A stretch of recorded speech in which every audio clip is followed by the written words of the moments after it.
Guys, welcome to my channel Piku's world. তো আমি ঘুম থেকে উঠেই দেখছি পুকুর পাপা আবির মাখাচ্ছে সবাইকে। তো আজ হচ্ছে রং খেলা বা দোলযাত্রা।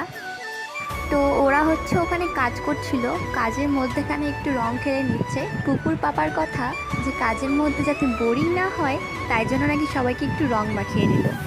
আর এইদিকে আমিও বেরিয়ে পড়েছি সবার সাথে দোল খেলতে। আমি, সুদীপা, পুকু আরও সবাই।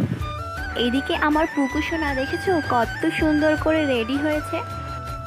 হয়তো তোমরা বলবে যে এতদিন পরে সেই রং খেলার ভিডিও এখন আপলোড করার কি আছে, কিন্তু আমি চাই যে আমাদের এই মজার মুহূর্তগুলো আমার ইউটিউব চ্যানেলে একদম সুন্দর স্মৃতি হয়ে থেকে যাক।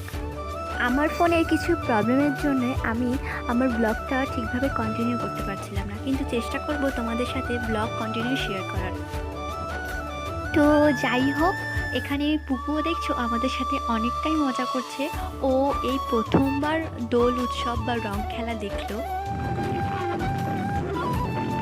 আর এখানে সুদীপার অবস্থা তো অনেকটাই খারাপ ছিল, কারণ ওর ফ্রেন্ডসরা যে যেখানে পাচ্ছে যেমন পাচ্ছে সেরকম ওকে আবির মাখিয়ে দিয়ে চলে যাচ্ছিল।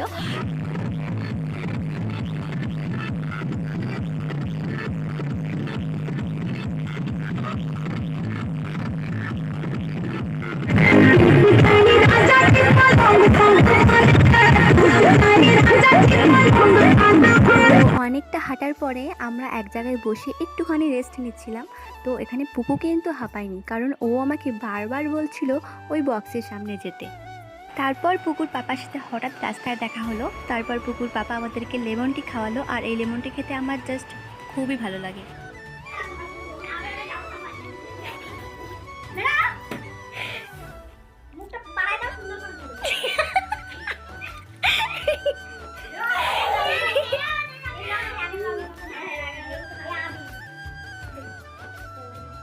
এ নানু, ওই যে ওরা রং মাখাতে এসছে, ওরা রং মাখাতে এসেছে আমাকে। আমার কিন্তু চান হয়ে গেছে, একটু করে দেবা কিন্তু। দেখি ওদের চেহারাটা একটু। তো দেখতে পেলে কিভাবে আমাকে রং মাখাতে এসেছিলো সবাই মিলে। তো সত্যি কথা বলতে আমার আবির খেলা যদিও বা পছন্দ, কিন্তু এই রং খেলা আমার একদমই ভালো লাগে না।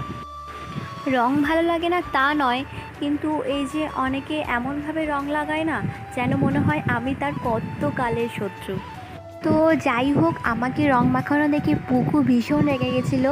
তো ও চাইছিল যে আমি কতক্ষণে আমার মুখের রঙগুলোকে তুলে ফেলবো, তাই ওর একটা গেঞ্জি বারবার আমার কাছে এনে দিচ্ছে আর বলছে, মা তুমি তোমার মুখের রঙগুলো মুছে ফেলো তাড়াতাড়ি।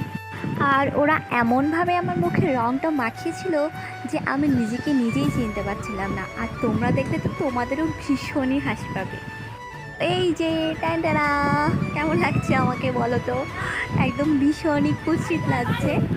আর সত্যি বলতে এই রঙটা আমার এত অপছন্দের, তোমাদেরকে কি বলবো। তো এই রং তুলে তুলে আমার মুখের মধ্যে পিম্পল হয়ে গেছিলো আর ভীষণই জ্বালা করছিল। রং আমি কিছুতেই তুলতে পারছিলাম না।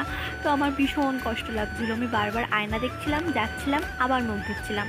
তো যাই হোক, এই রং তুলতে তুলতে তো একদম বিকেল হয়ে গেছে। তো এখন আমি যাব রাস্তার দিকে, বাইরে দেখব কে কেমন রং খেলেছিল আর কার মুখে কতটা রং এখনও লেগে আছে। তো যাই হোক, আমার ভিডিওটা এখানেই শেষ করলাম। সবাই ভালো থেকো, সুস্থ থেকো, টাটা।